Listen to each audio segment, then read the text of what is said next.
Hey guys, Orb here. As you can see, I'm in a different location. They locked me up in the basement. I'm currently hiding. You know, doing the usual. You can see the flag in the background. Shout out Black women. That's the team I'm on. But anywho, today I want to talk about this new Pooh Shiesty album, All Eyes on Shiesty, and how listening to it for like the last 2 days has finally gotten me to this point in this thought that Pooh Shiesty is the rap's version of Josh Gordon.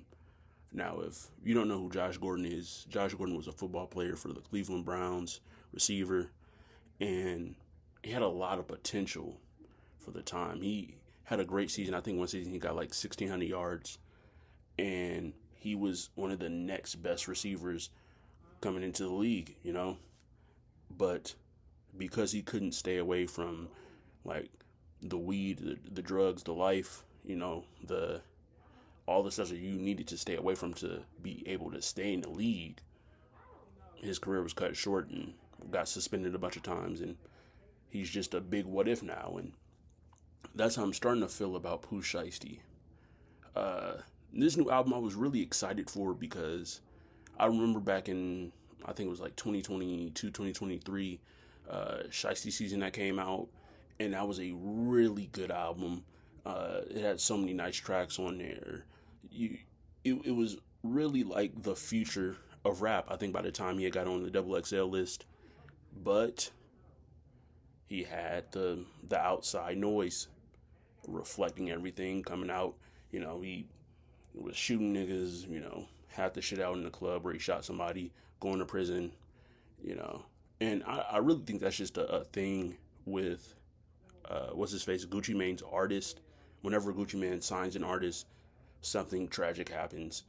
But it really sucks to see the hype that was built around him coming out of prison, hearing FDO, the first day out track, and you really thought this was going to be like a tremendous album.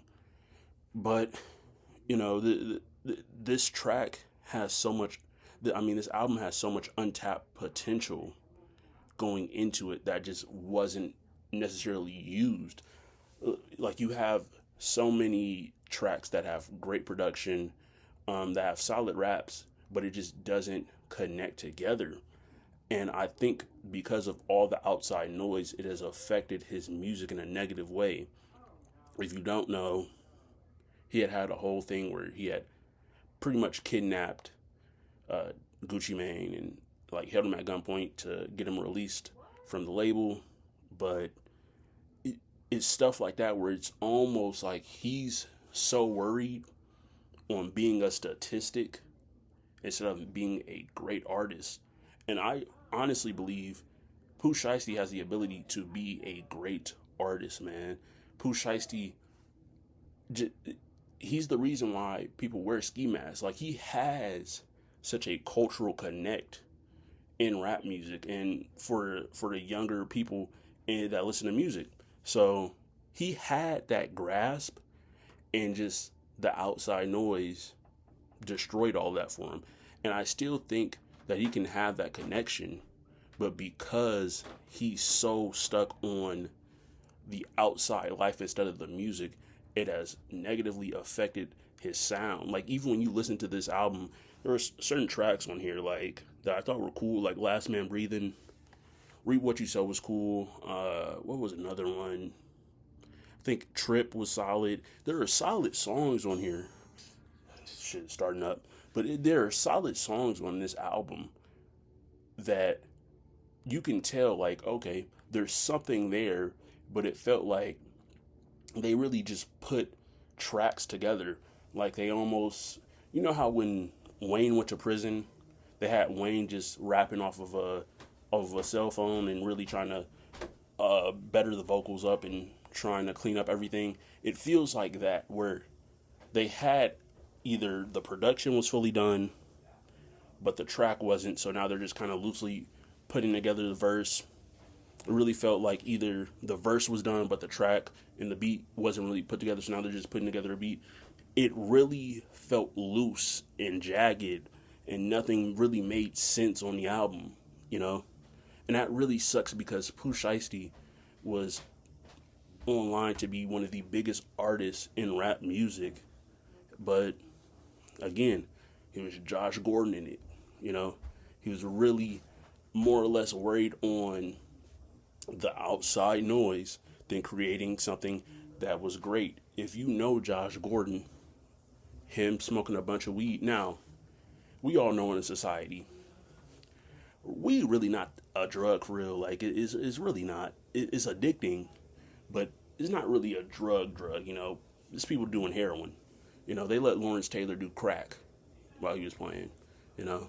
But it, to know that all you have to do was stay away from a certain substance and really lock in for a season, and you just couldn't do it, it sucks, man, because you see the potential is there, but someone doesn't see the potential in themselves. Same thing with Pooh Shiesty. You're holding up the person that pretty much owns all your music, and you're doing it in such a bad way too. You had you and your dad and someone else kidnap bro, hold him at gunpoint to clear you of the record company, and now that could be a whole nother trial. You were on trial before, and still, when he was on his first trial, he was still huge. People were still calling the ski mask the Shiesties.